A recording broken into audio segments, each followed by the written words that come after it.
যারা মুখ্যমন্ত্রী মমতা বন্দ্যোপাধ্যায়ের পদত্যাগ দাবি করছে, আমি আপনাদের বলছি গত 10 বছরে একটা তথ্য আপনাদের দিই।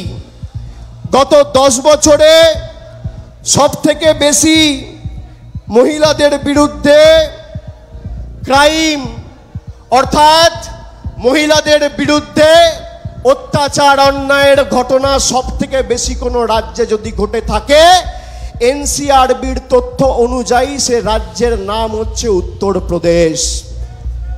2 নম্বর জায়গায় মধ্যপ্রদেশ, 3 নম্বর জায়গায় রাজস্থান, 4 নম্বর জায়গায় মহারাষ্ট্র।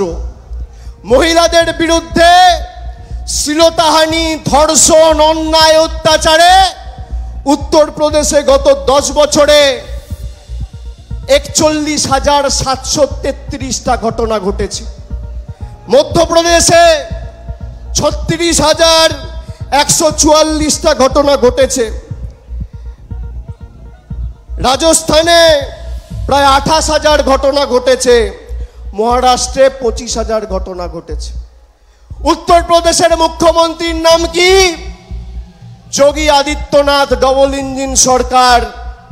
মধ্যপ্রদেশের মুখ্যমন্ত্রীর নাম কি?